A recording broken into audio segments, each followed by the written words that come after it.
नमस्कार, मैं Ashwini Kumar. Digital India के जमाने में ई फार्मेसी पर शुरू हुई तकरार आज देश और प्रदेश की सड़कों पर नजर आई। कर्फ्यू और हड़ताल में जरूरी सेवाओं के तहत जिन दुकानों को खुला रखा जाता है, आज वो दुकानें बंद थी। जहां एक तरफ केंद्र सरकार ने दवाइयों की बिक्री को ऑनलाइन किए जाने का फैसला लिया, तो वहां दूसरी ओर देश भर में इस फैसले के खिलाफ एक आवाज उठती नजर आई। ई फार्मेसी के फायदे और नुकसान को लेकर बहस ने भी जोर पकड़ा।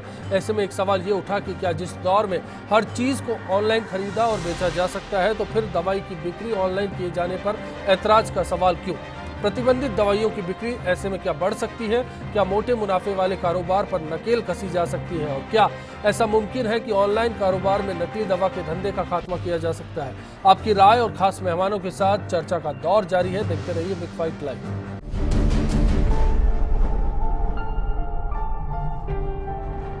आज बात करेंगे खास मेहमानों के साथ। बीजेपी से अलका गुर्जर जी हमारे साथ हैं, कांग्रेस से सुनील शर्मा जी हमारे साथ हैं, जयपुर मेडिकल एसोसिएशन के उपाध्यक्ष डॉक्टर संजीव गुप्ता हमारे साथ होंगे, केम्स के अध्यक्ष आनंद शर्मा जी हमारे साथ होंगे, दवा विक्रेता संघ से पूर्व अध्यक्ष किरोड़ीलाल शर्मा जी बातचीत में हमारे साथ होंगे। और इसी के साथ दिन भर के हालात का रुख करेंगे और समझना चाहेंगे सवाल दरअसल है क्या।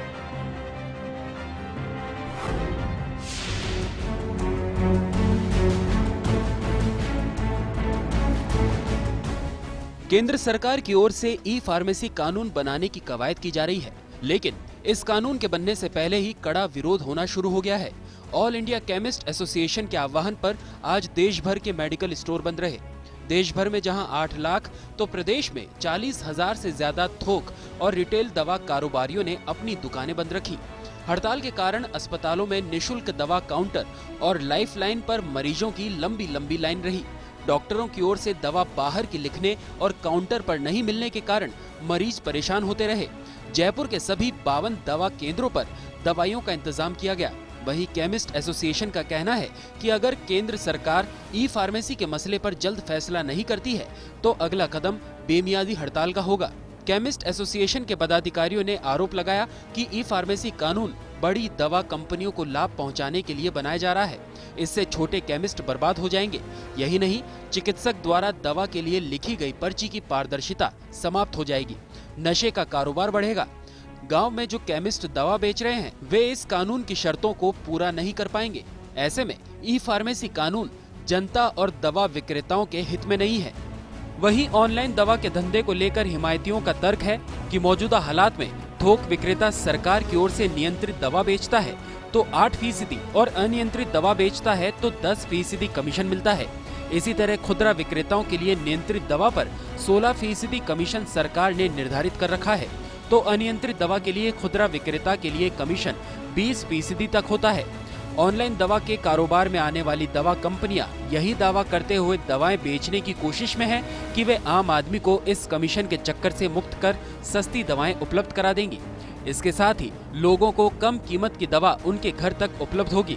पश्चिमी देशों में ई फार्मेसी का चलन लगभग 1 दशक से है।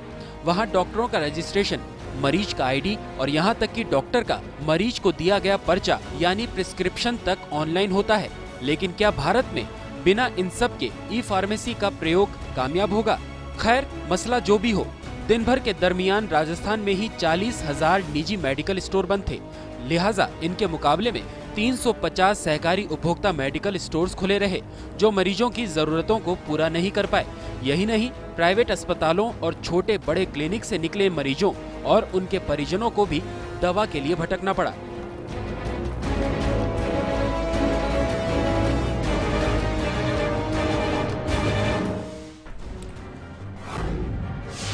और इसी के साथ बिग फाइट लाइव में आज सवाल उठता है, क्या दवाइयों की ऑनलाइन बिक्री पर खरीद फरोख्त पर रोक लगनी चाहिए? आप अपनी राय हमारे वेबसाइट के साथ साथ फेसबुक और ट्विटर के जरिए हम तक पहुंचा सकते हैं। सबसे पहले किरोड़ी लाल जी आपका रुख करेंगे। आपकी मांगों को हमने रखा और देख लिया, लेकिन दूसरा पक्ष भी है, कहता है मुनाफा है, तमाम बातें हैं। आज के बंद को लेकर जो मोटा असर है, दवा कारोबारी डरे हैं या फिर मरीज को बचाने में लगे हैं? किरोड़ी लाल जी, आपसे जानना चाह रहा हूं, आज जो बंद है उसको लेकर आप लोगों की मांग का असर क्या समझा जाए?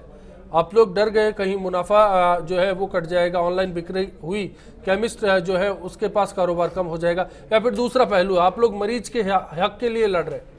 दोनों ही बातों के लिए लड़ रहे हैं हम। मरीज के हक के लिए भी, मरीज का हक इसमें इसलिए है कि आज के ज़माने, आज की इतनी हमारा देश भारत, अब देश भारत में इतनी एजुकेशन है, लोग इतने शिक्षित नहीं हैं जैसे अमेरिका से तुलना अपन नहीं कर सकते। कारण क्या है कि आज दवाई 5 दिन की दवाई आदमी डॉक्टर लिखता है, 5 दिन की दवाई, उसको फ़ायदा नहीं है, दूसरे दिन कहता है मेरे को रिएक्शन करके दवाई, डॉक्टर कहता है कि आप ये दवाई जो है चेंज कर, दूसरा प्रेस्क्रिप्शन लिख देता है और बाकी दवाई हमको वापस दे जाता है। क्या ऑनलाइन में संभव होगा? ये संभव नहीं होगा। दूसरा ये है कि वो उसमें नशे की प्रवृत्ति बढ़ सकती है। एक स्कैन करके वो डॉक्टर के प्रेस्क्रिप्शन 5 जगह ऑनलाइन में बिजनेस हो रहा है, वो 5 जगह भेज देगा और उसको नशे की आदत पड़ जाएगी। अब मेरा स्वयं का अनुभव आपको बता रहा हूँ कि कितने मरीज ऐसे होते हैं जो ब्लड प्रेशर के मरीज होते हैं, उनमें और दवाएं तो लेते नहीं है और टिक करके आएगा कि साहब ये दवाई दे दो, लेकिन हम कहते हैं जब प्रेस्क्रिप्शन आपका ताज़ा नहीं है, ये पुराना है, आप नई डेट का लाइए तब हम दवाई देंगे। और दूसरा ये कि हम बाकायदा उनको समझा देते हैं ये दवाई 3 बार लेनी है, 2 बार लेनी है, 1 बार लेनी है। हर घर में तो इतने पढ़े लिखे शिक्षित लोग नहीं है ना कि वो दवाई ऑनलाइन तो मंगा ली, लेकिन किस तरह से उसको उपयोग करेगा, किस तरह से नहीं करेगा, उसका दुरुपयोग भी हो सकता है। आज तो कोडिन सिरप है, आप मान लो डॉक्टर ने लिखा कि मरीज से लिखवा लिया, कोडिन की नशे की आदत पड़ेगी, नींद की दवाएं तो ऑनलाइन मंगवाएगा कैसे, ये भी एक बड़ा सवाल है।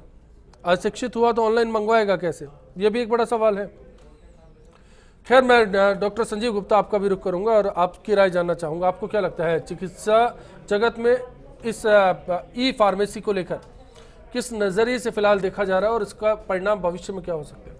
ये बहुत ही अच्छा प्रयास है भारत सरकार का कि वो जो दवाइयाँ हैं सीधे मरीज तक, बहुत ही फ़ायदा होगा मरीज को इससे, क्योंकि आज की तारीख में दवा कंपनी से लेके और मरीज तक जब दवा पहुंचती है तो निश्चित तौर पर उसमें बिचौलिए, डीलर, डिस्ट्रीब्यूटर, मार्केटिंग हेड और बहुत सारे लोग इन्वॉल्व होते हैं। इस वजह से आज हिंदुस्तान जैसे गरीब देश में, जहां पर एक और बीमारी बढ़ती जा रही है और दवा की उपलब्धता अगर सस्ती होती है तो निश्चित तौर पर मरीज को बहुत फ़ायदा होगा और ऑनलाइन ट्रस्टेड साइट से मिलेगी और निश्चित तौर पर सस्ती मिलेगी। और कोई डिलीवरी, मैं खुद ऑनलाइन व्यापार में शामिल हूँ, ऑनलाइन परचेज भी करता हूँ। आज बाज़ारों में भीड़भाड़, पार्किंग, दवाइयों की दुकान पर लाइन, इस सब समस्या से मुक्ति मिलेगी। और सबसे बड़ा, आज किसी के पास सब कुछ है पर समय नहीं है, समय नहीं होने की वजह से, इस वजह आपको लगता है ये इसे एक सार्थक और अच्छी पहल के तौर पर देखा जाना चाहिए? बिल्कुल, ये बहुत अच्छी पहल है और निश्चित तौर पर दवाई की कीमतों में काफ़ी कमी आएगी, बीच का मुनाफा, डॉक्टरों की कमीशनबाजी, मेडिकल स्टोर की कमीशनबाजी और सबकी कमीशनबाजी भी इससे बंद होगी। ये बहुत ही। चलिए सुनील शर्मा जी, आपका रुख करूंगा और आपसे भी ये सवाल, ई फार्मेसी सस्ती दवा के साथ क्या बड़ा जोखिम है? इसको यूं देखा जाए या फिर सस्ती दवा के तौर पर ही देखा जाए? देखिए अश्विनी, आपको 2-3 बातें समझनी पड़ेंगी। पहली बात तो दवाइयाँ और एक नॉर्मल कॉमोडिटी के अंदर आप एक बहुत डिफरेंशिएशन आपको रखना पड़ेगा।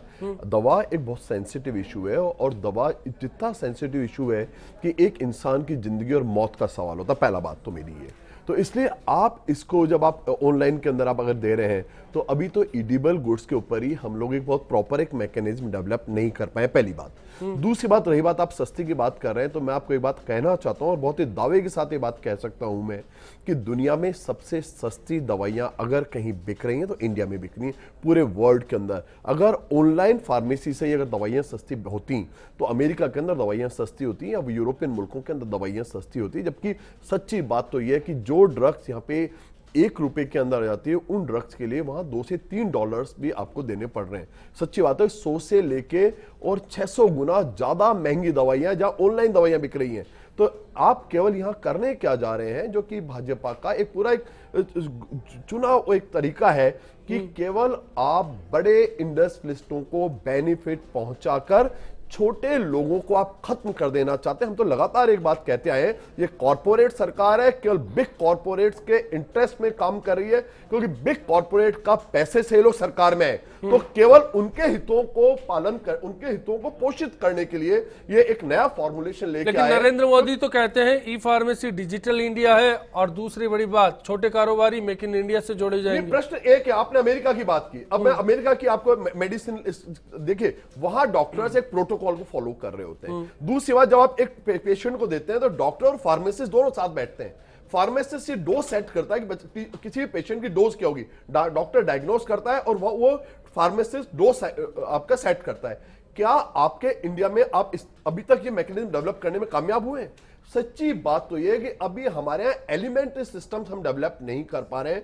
पूरे देश के अंदर आप अभी तक इलेक्ट्रिसिटी प्रोवाइड नहीं करवा पा रहे हैं। आपके अधिक अभी भी 50,000 से मतलब 50% ज्यादा जो रूरल एरियाज हैं वहां इलेक्ट्रिफिकेशन नहीं है, आपके पास इंटरनेट की फैसिलिटी। मैं जो समझ पाया हूँ सुनील शर्मा जी, जो आपकी बात को समझ पाया हूँ उसको क्या समझा जाए? देखिए, ई फार्मेसी अच्छी पहल हो सकती है, लेकिन उससे पहले इंफ्रास्ट्रक्चर सरकार को देना चाहिए।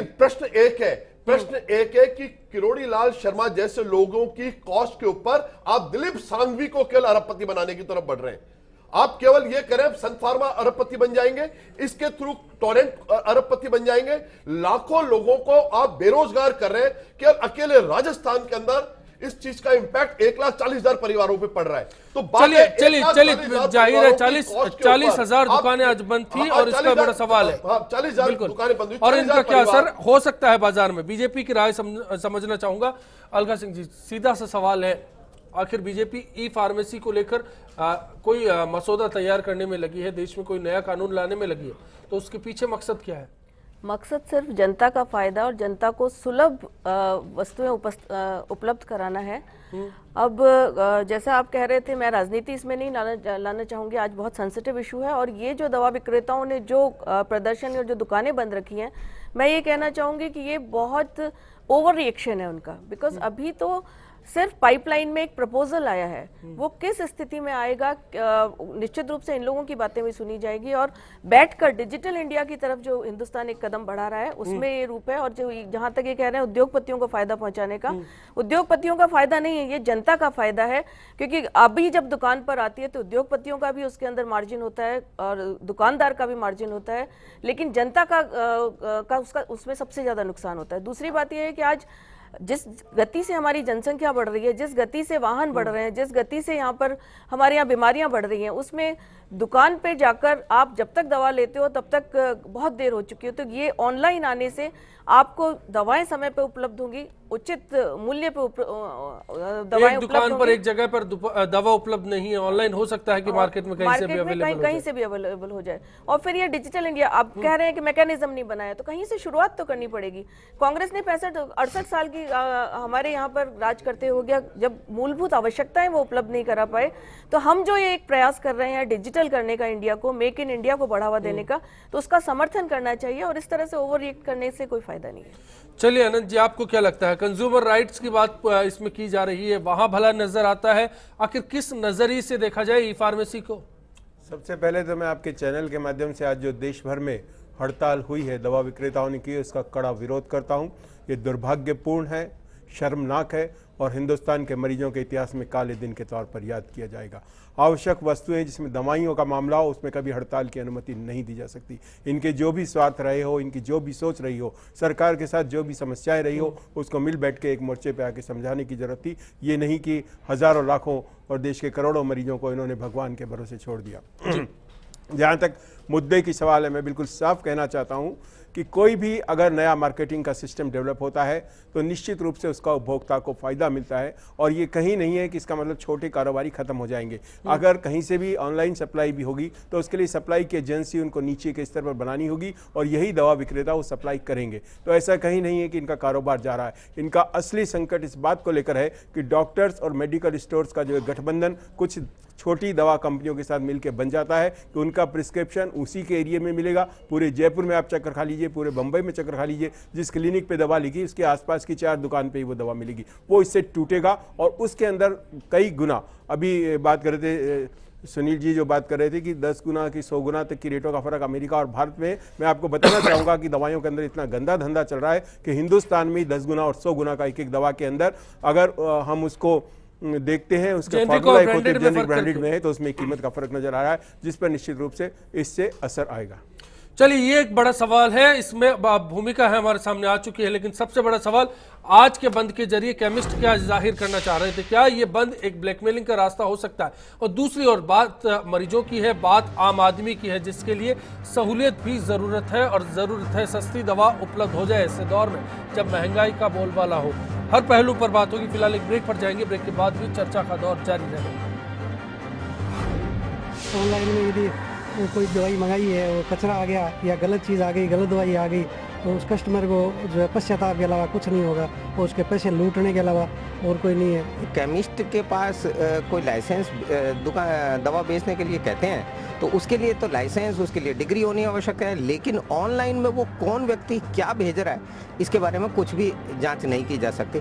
दुरुपयोग होकर सुसाइडल केस बढ़ेंगे और बच्चों के लिए और भी ज़्यादा मामला खतरनाक हो जाएगा, क्योंकि ये जो हाईली क्वालिफाइड बच्चे हैं वही उसका दुरुपयोग सबसे ज़्यादा करेंगे। IIT ट्रेंड है, मेडिकल में जा रहे हैं, इंजीनियर्स बन रहे हैं, डॉक्टर्स बन रहे हैं, वही उनके दुरुपयोग में लग जाए। ई-कॉमर्स की जो लाने जा रही सरकार, इसका विरोध में रखी, बंद रखे हमने। AOCD से जो आह्वान आया, RC से जो आह्वान आया, उस संदर्भ में हमने पूरा राजस्थान पूरा बंद है, ऑल इंडिया पूरा बंद है। ये जो मेडिकल बंद हो रही है इनको खुलवाया जाए, बिल्कुल हड़ताल को हटाया जाए, क्योंकि लाखों पब्लिक है, इसको परेशानी हो रही है। यहाँ पर नशे की प्रवृत्ति बढ़ेगी। जो नशे की दवाइयों पे सरकार ने रोक लगाने के लिए शेड्यूल H1 बनाया था, उस शेड्यूल H1 का खुलेआम उसकी धज्जियां उड़ेगी और ऑनलाइन दवाइयां होने से राज्य सरकार को भी राजस्व की बहुत ज़्यादा नुकसान होगा। इसलिए हम वो ध्यान सरकार का आकर्षित करने के लिए आज हम हड़ताल पे हैं। परेशानी का सामना तो करना पड़ता है, अंदर तो दवाइयाँ पूरी मिलती नहीं है, बाहर लेना पड़ता है। तो बाहर आज पूरी हड़ताल है तो बहुत परेशानी उठानी पड़ रही है। मैं डिग्गी मालपुरा से आया हूँ, मैं बहुत परेशान हूँ, मैं क्या करूँ। ऑनलाइन फार्मेसी का हम विरोध इसलिए कर रहे हैं, इससे नशे की प्रवृत्ति बढ़ेगी, कई तरह के दुष्प्रभाव आएंगे और दवाओं की गुणवत्ताओं की जांच में फर्क पड़ेगा। इसमें हमारा विश्वास है कि सरकार हमारी एकता को और हमारे मांग को जो बिल्कुल सही है देखते हुए हमें सहयोग करेगी, हमारी बात को मानेगी। अगर किसी कारणवश वो ऐसा नहीं करते तो पूरा भारत जो है, केमिस्ट समुदाय जो है, वो निश्चितकालीन हड़ताल पे भी जा सकता है। चलिए, चर्चा में दो दर्शक जुड़े हैं, उनके साथ आगे बढ़ेंगे। इंद्रोजा और खालिद कुरैशी हमारे साथ है। इंद्रोजा साहब, स्वागत है आपका, बताएं। इंद्रोजा साहब।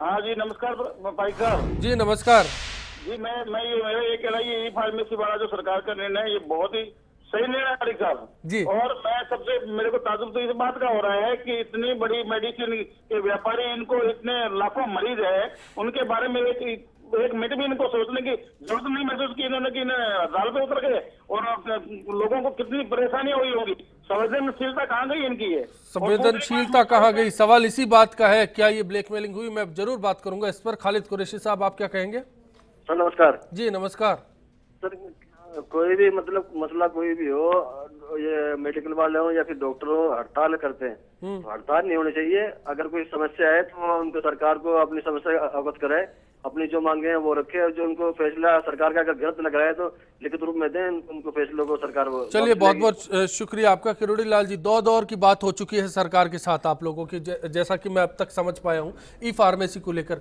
एक इंफ्रास्ट्रक्चर तैयार करने के लिए सरकार लगातार आप लोगों के साथ हाई पावर कमेटी के जरिए बातचीत भी कर रही है। उसके बावजूद अचानक ये बंद, उन हजारों मरीजों का ख्याल नहीं रखा गया जिनकी जिंदगी कहीं ना कहीं इन तालों के पीछे बंद थी। आज क्या सरकार को ब्लैकमेल करना चाह रहे थे आप लोग? नहीं, ब्लैकमेल नहीं सर, हमने 1 महीने पहले डिसीजन लिया था कि हम 14 अक्टूबर को बंद रखेंगे और 2 वार्ताओं में हमें कोई आश्वासन नहीं मिला। अगर सरकार हमें आश्वासित करती कि नहीं हम इस पर विचार कर रहे हैं, हम ये कर रहे हैं, तो हम ये हड़ताल नहीं करते। और हड़ताल अचानक नहीं हुई है, 1 महीने पहले से हमारी AICTE की जो मीटिंग हुई इसमें डिसाइड हुआ था। मैं सवाल उसी बात का कर रहा हूँ, जिस दवा की दुकान को बड़ी बड़ी हड़तालों में कर्फ्यू के दौरान बंद नहीं किया जाता क्योंकि आम आदमी की जरूरत है, उसको आप लोगों ने आज कैसे बंद कर दिया? हमारी मांग मनवाने के लिए, वो तो नेचुरली हमें किसी भी कदम पर आप आ सकते हैं और हड़ताल तो मनवाने के लिए। पहली बार नहीं, कई बार हमारा बिजनेस उसमें मान लीजिए उस पर प्रभावित होगा। तो संवेदनशीलता क्या दवा कारोबारियों में थी आज कहीं भी? आज की तारीख में भी इमरजेंसी जितनी दवाइयां हमने ड्रग डिपार्टमेंट को हमारे नंबर दिए। वो लोग झूठे थे जो SMS के बाहर खड़े होकर बोल रहे थे, हमने उनको भी सुना। एक शख्स मालपुरा से आया था और कह रहा था कि दवा जरूरत है लेकिन नहीं मिल पा रही। ऐसे लोगों के बारे में कुछ सोचा, इस जहन में रखा? हमने नंबर दिया ड्रग डिपार्टमेंट को कि कोई इमरजेंसी दवाई चाहिए, कोई बात है तो हम दवाई को खोल करके उसको देंगे। किरोड़ी लाल जी, आम आदमी का क्या? आनंद जी, क्या इस दलील को स्वीकार किया जा सकता है? बिल्कुल स्वीकार नहीं किया जा सकता। मैं तो जितने से ज़्यादा कड़े शब्द है उसमें ये आलोचना करता हूँ। किसी भी कीमत पर दवा दुकान की हड़तालों को स्वीकार नहीं किया जा सकता। इन्हें चिंता हो रही है अपने कारोबार की, क्योंकि इनको पता है कि जिन गलत तरीकों से ये कारोबार बढ़ा है उस पर अंकुश लगने की तैयारी है और इन्होंने खुद स्वीकार किया कि अपने हितों के लिए हड़ताल पर गए। सुनील जी, किसके हित की बात कर रहे हैं आप? अब तक मेरे इस बात को समझ में नहीं आया। किरोड़ी लाल जी है, साफ तौर पर बैठे हुए हैं, वो भी कह रहे हैं कि ठीक है हम कर रहे हैं, लेकिन मुनाफे की बात है, मुनाफे को लेकर आम आदमी इस बात से दलील से सेटिस्फाई नहीं है। दो दर्शक भी आए, उनको भी लगा कि आपको बोलो हमें 16% मार्जिन ही मिलता है, हमें कोई मुनाफा नहीं, कंपनी खा रही है, वो खा रही है, लोग खा रही है, हमारे कहीं बीच में हमें तो रिटेलर 16% मार्जिन मिलता है, हम कहाँ से देंगे? अल्टीमेटली मुनाफे की बात है, आपको मुनाफा तो हमें बहुत, ये देखिए 120 करोड़ लोगों का कुनबा है हमारा, और 120 करोड़ लोगों गवर्नमेंट ने फिक्स किया हमारा मुनाफा। आऊंगा मैं वापस आपकी बात, 120 करोड़ लोगों के कुनबे के आपको इंटरेस्ट को देखना, पहली बात तो अभी समझिए, मैं कल लगातार एक बात कह रहा हूं कि आप ये नहीं कर सकते कि 120 करोड़ लोगों की कॉस्ट के ऊपर आप दिलीप सिंघवी का पेट भरे। मैं लगातार एक बात कर रहा हूं, टोरेंट फार्मा का पेट भरे या सन फार्मा का पेट भरे या रैनबैक्स या डाइची का पेट भरे। यहां प्रश्न का इतना सा है। अनंत जी मेरी बात सुनिए, एक सेकंड, मैं मेरे को बीच में बोलना पड़ रहा है, मजबूरी थी। ये दवा विक्रेताओं के ऊपर जब ये कांग्रेस की बात कर रहे हैं, मुझे अच्छी तरह ध्यान है जब अशोक गहलोत ने निशुल्क दवा योजना चालू करी थी, जब सीएम थे, तब भी इन्होंने विरोध किया था, क्योंकि तब इनको लगा था कि ये निशुल्क दवा चले जाएंगी तो हमारा धंधा बंद हो जाएगा। धंधा किसी का स्ट्राइक से बाहर आइए। नहीं, पहली बात देखिए, स्ट्राइक के बजाय हम स्ट्राइक कांग्रेस की सरकार थी, प्रश्न एक है, दहशत का माहौल था, दहशत का माहौल था, विरोध किया था, सवाल विरोध किया था, निशुल्क दवा तक का अश्विनी को मरीज को फायदा नहीं पहुंचा, अश्विनी ये केवल अपना संजीव जी आऊंगा आपके पास। मेरी राय में हम केवल आज की वो बहुत बढ़िया योजना है, सुनील योजना की तारीफ सुनील संजीव गुप्ता जी मैं लौटूंगा आपके पास, संजीव गुप्ता जी लौटूंगा आपके पास में। सुनील जी अपनी बात कही। अब मेरी राय में हमें आज की तारीख के अंदर आज की हड़ताल की क्षणिक बात करने की बजाय ई फार्मेसी के ऊपर बात करनी चाहिए। क्या ई फार्मेसी का बिल आना चाहिए या नहीं आना चाहिए? मेरी राय में तो यहाँ पे कल इतनी बात कहना चाहता हूँ। 120 करोड़ लोगों की बात आप कर रहे हैं, देश भर में 8 लाख दवाइयों की दुकानें बंद थी, क्या उन पर असर नहीं पड़ा होगा? आज की हड़ताल का कैसे छोड़ा जा सकता है? कि आपके पास क्या शेड्यूल एच ड्रग है, सपोज आप एक शेड्यूल एच ड्रग की बात ही करते हैं, वो ड्रग जो कि प्रेस्क्रिप्शन पे ही दी जा सकती है। अब प्रश्न है कि बहुत सारे नार्को ड्रग्स हैं, और जिन नार्को ड्रग्स को हमने देखा कि हमारा पूरा पंजाब नार्को ड्रग्स के चपेट में आ गया।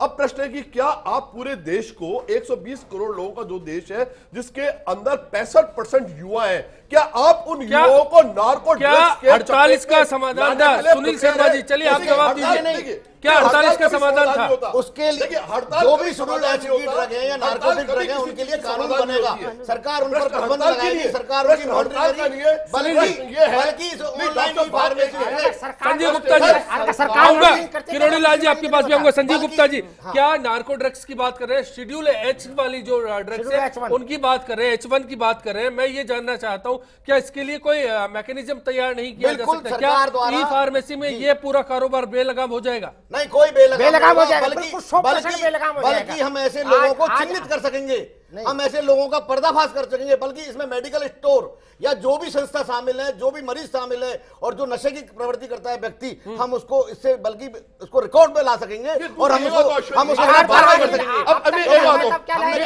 चलिए मैं किरोड़ी लाल जी से पूछ लेता हूं, उनको क्यों लगता है कि ऐसा संभव नहीं है? शेड्यूल H1 की दवाइयां जिनको आप कहते हैं नशे का कारोबार की लत बढ़ जाएगा, मैं आज दिन भर दवा कारोबारियों के रिएक्शंस मैंने सुने, सबका एक रट लगाई हुई थी, सबका एक तरफ का कहना था नशे का कारोबार बढ़ जाएगा, नशे का कारोबार बढ़ जाएगा। क्या इसके लिए कोई मैकेनिज्म नहीं है? आज दवा की दुकानों पर क्या इसको लगाम कसने की बात की जाती है?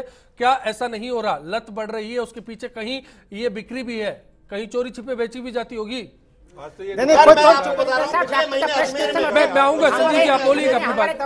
रैनबैक्सी का डीलर 70 लाख इंजेक्शन नशे के लिए दिल्ली में बेचता हुआ ड्रग डिपार्टमेंट ने रंगे हाथ पकड़ा, छापा हुआ, उसको सजा होगी। ऐसे लोगों को कैसे इलाज करेंगे? किरोड़ी लाल जी सवाल तो इसी बात का है, क्या करेंगे? डिस्ट्रीब्यूटर खुद इन्वॉल्व था रैनबैक्सी कंपनी का। किरोड़ी लाल जी तभी तो बढ़ रहा है, आज सब इन्वॉल्व है। तो इस तरह हम मॉनिटर करेंगे कौन आदमी ड्रग लेता है, कौन आदमी ड्रग बेचता है, कौन आदमी नशे का व्यापार करता है, कौन आदमी नशा करता है। ऐसे लोगों को सजा दे, ऐसे जो गलत काम करते हैं। बिल्कुल, तो डॉक्टर प्रेस्क्रिप्शन 5 तब भी हो जाएगी सजा। 5 दिन पे उसमें मोहर लगा के देते हैं। मेरे साहब आप कानून समझिए, आज जो डीपीसीओ का नियम है वो ये कि 5 दिन की दवाई दी और उसमें अल्कोहल नशे की दवाई लिखी है तो वो बाकायदा उससे मोहर लगाएगा, अपने दुकान की मोहर लगाएगा और उसमें लिखेगा कि 5 दिन की दवाई दी। वो दूसरी दुकान जाएगा, दूसरी दुकानदार उसको पकड़ के उसको दवाई नहीं देगा, उसको दवाई नहीं देगा। मेरे ख्याल से हम इतना एक साथ बोलेंगे तो लोग बहस को नहीं सुन पाएंगे। एवी चौधरी है, उनकी राय के साथ में अलका सिंह जी मैं आपके पास भी लौटूंगा। एवी चौधरी साहब कोटा से बताइए। सर, ये जो भारत सरकार ने निर्णय लिया है जी, के मरीजों को ऑनलाइन दवाइयाँ मिले जी, एक बहुत अच्छा निर्णय है, मानते हैं हम। लेकिन एक हॉस्पिटल के बाहर कितने सारे मेडिकल होते हैं जी, और वहाँ पे दवा लेने वालों की भीड़ लगी रहती है, फिर भी जो है उनको दवाइयाँ टाइम पे नहीं मिल पाती। तो ऑनलाइन में क्या शर्त है कि मरीज को दवाई। चलिए अलका सिंह जी, एवी चौधरी साहब की बात का जवाब दीजिए, फिर सुनील जी लौटूंगा आपके पास में।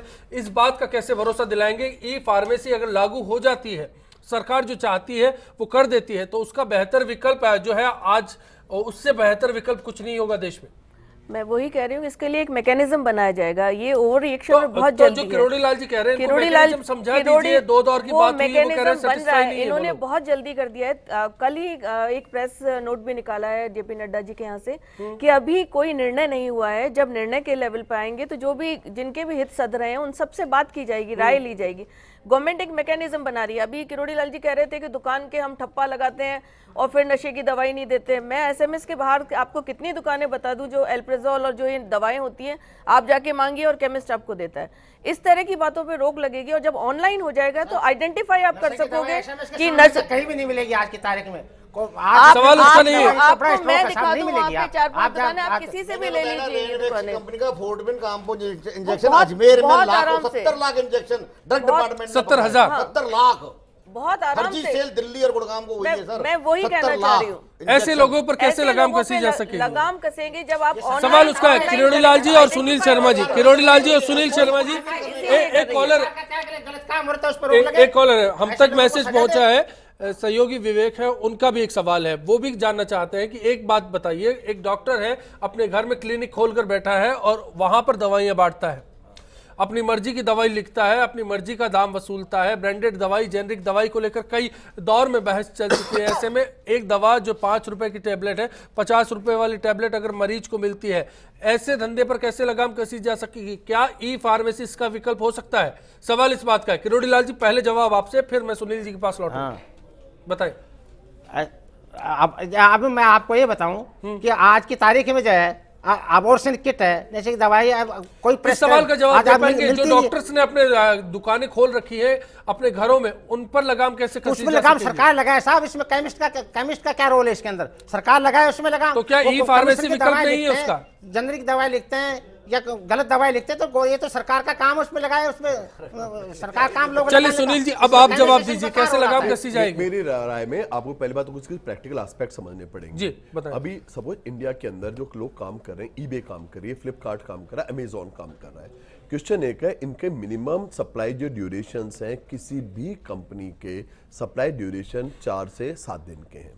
बहुत बड़ी मात्रा में ड्रग्स आपको एसओएस चाहिए होती है, जिसका किसी भी ढंग से पूरी दुनिया में, वर्ल्ड में कह रहा हूं मैं, आप पूरे वर्ल्ड की बात कर ले, पूरे वर्ल्ड में वो विकल्प बंद नहीं हो रहा। पूरी बात तो सुनिए सुनी कि पूरी दुनिया में ई फार्मेसी कहीं भी विकल्प नहीं है। पहली बात तो मैं इसको बहुत जिम्मेदारी से कह रहा हूं, अमेरिका में भी नहीं है, न इंग्लैंड के अंदर है। आप एनएचएस से बात कर ले, एनएचएस भी किस ढंग से मेडिसिन सप्लाई कर रहा है। तो क्वेश्चन एक है, पहली बात तो आप ई फार्मेसी के थ्रू किसी ढंग से केमिस्टों को आप रिप्लेस नहीं कर सकते, क्योंकि मैक्सिमम ड्रग्स आपको एसओएस चाहिए, आपको अभी ऑपरेशन चाहिए, आप ऑनलाइन ऑर्डर करेंगे तो वो 7 दिन बाद आएगा। Are you ready to wait for that? One thing, पहली बात तो ये, इसको आप अच्छे से समझ लीजिएगा कि ई फार्मेसी किसी भी ढंग से it is not replacement at all.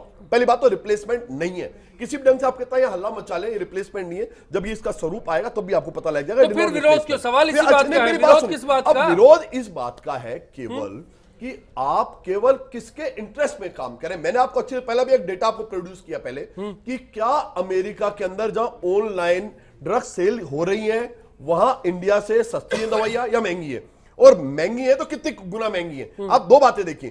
तो क्या पहला प्रश्न मेरा तर्क ये था कि ऑनलाइन दवाओं से क्या एंड यूजर्स को कहीं वर्ल्ड में बेनिफिट हुआ है या कॉर्पोरेट को बेनिफिट हुआ? इसको एक तो ये इस पे क्या इसका डाटा है, क्या इस बात का संदेश है कि कॉर्पोरेट को फायदा हुआ है? मैं इंपैक्ट एनालिसिस कीजिए कि क्या हुआ है। क्या अब प्रश्न एक है कि आप नॉर्मल छोटे डीलर्स का 16% कमीशन हटा के और वो आप दे रहे हैं दिलीप सिंघवी को। यहां मेरा विरोध कल इस चीज का है, इससे कुछ भी नतीजा निकलेगा। या तो आप इसके साथ स्टुपलेशन कीजिए, स्टुपलेट कीजिए कि आप ऑनलाइन जब आप बेच रहे हैं तो मिनिमम इतना पैसा आपको रिडक्शन करना पड़ेगा। ये बात हुई, इस पर अगले दौर में बात की जा सकती है, इस पर कंज्यूमर राइट को लेकर बात की जा सकती है जी, इस पर बात की जा सकती है। सवाल हड़ताल का है, सवाल हड़ताल का है, और वो क्यों है, वही एक बड़ा सवाल है।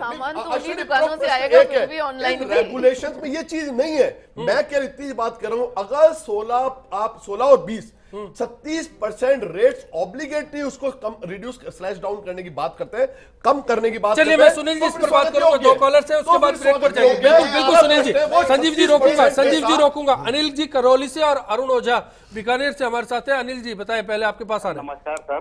जी नमस्कार सर, मैं ये जो दवा व्यवसायों के पेट पे लात मारने वाले जो आदमी बैठे हुए हैं आपके, इनसे पूछना चाहता हूँ, क्या ये जो धंधा कर रहे हैं, अगर इनके खिलाफ अगर ऐसी साजिश रची जाए तो क्या तैयार हो जाएंगे जी इस चीज के लिए? चलिए जरूर मैं इस एस्पेक्ट पर भी बात करूंगा, इस पहलू पर भी बात होगी। शुक्रिया बहरहाल आपका। अरुण जी। जी नमस्कार हसन जी। जी नमस्कार सर, मेरा सवाल किरोड़ी लाल जी से रहेगा, 2 सवाल रहेंगे सर। जी बताएं। सर, मैं उनसे पूछना चाहता हूँ कि आपको अपना व्यापार प्यारा है या किसी गरीब की जिंदगी? और दूसरा सवाल सर मेरा ये है कि इस देश के अंदर करोड़ों रुपए की दवाई नकली बिकती है सर, तो इसके बारे में सर आपका क्या ख्याल है? चलिए किरोड़ी लाल जी आप इसका जवाब दीजिए, फिर मैं ब्रेक पर जाऊंगा। नकली दवाइयों को कैसे रोकेंगे? जो डॉक्टर्स मर्जी से दवा थोप देते हैं उसको कैसे रोकेंगे? सवाल ये है कि केमिस्ट का सवाल नहीं, सवाल है मरीज का, मरीज की कुछ जरूरतें हैं। साहब मैं इसमें ये कहना होगा, इसमें केमिस्ट का कोई रोल नहीं है। डॉक्टर जो नकली दवा में केमिस्ट नहीं बेचता, कई बार ऐसे मामले सामने आते हैं। नहीं केमिस्ट डॉक्टर जो प्रेस्क्रिप्शन लिखता है वही दवाई वो देता है, जो जिस भी कंपनी की लिखी है, जिसमें उसी प्रकार देता है। केमिस्ट मिलते जुलते नाम की दवाइयां दे दिया करता है, सब्स्टिट्यूट दे देता है। जयपुर में अब उसको ये डिसाइड करना पड़ता है कि वो नकली दवा है असली दवा है। कई बार ऐसे मामले पकड़े गए हैं जिसमें डॉक्टर ने सही दवाई लिखी और केमिस्ट ने उसको नकली दवाई पकड़ा दी या सब्स्टिट्यूट पकड़ा दिया या किसी और कंपनी पकड़ा दिया, क्योंकि मरीज, आपने पहले भी कहा था हिंदुस्तान में मरीज अनपढ़ है। आपने खुद ने कहा था आप भी रिटेलर हैं, डॉक्टर होने के साथ रिटेलर हैं, और ऐसी बात फिर भी विरोध में आपकी मांग के समर्थन है और मरीज की संवेदना के साथ दुकानदार के लिए बड़े शर्म की बात है। फिर भी किरोड़ी लाल जी समर्थन में नहीं है आपकी मांग के। चलिए ब्रेक पर जाऊंगा, ब्रेक के बाद हमारे साथ दवा विक्रेता संघ के कोषाध्यक्ष नवल अग्रवाल जुड़ेंगे और उनके साथ चर्चा के दौर को आगे बढ़ाएंगे। सवाल दवा विक्रेताओं की मांग का है, सवाल एक मरीज की मांग का है, सवाल सरकार के विजन का है। इस बीच में अगर कहीं कोई खोट है तो क्या उस खोट को हटाकर ई फार्मेसी को लागू किया जा सकता है? समझना आगे भी इसी बात को होगा। फिलहाल एक ब्रेक। ऑनलाइन बिक्री से दवाओं की उस पर रोक लगना असंभव है, क्योंकि ये जो सारे काम हैं वो ऑनलाइन जब भी परचेजिंग होती है उनमें भी आज की तारीख में ये सारी चीज़ें हो रही हैं, इससे कोई फ़र्क नहीं पड़ेगा। क्योंकि ये ऑनलाइन जो दवाएं आएंगी और ऑन रिकॉर्ड आएंगी और उन पे क्या है कि कोई धांधलीबाजी नहीं हो सकती और अनरजिस्टर्ड नहीं हो सकती, और जो अनरजिस्टर्ड हैं वो ब्लैक कोरी में जाएंगी, उधर उधर ज़्यादा उसके भ्रष्टाचार होने का या उधर उधर होने का ज़्यादा चांसेज होता है।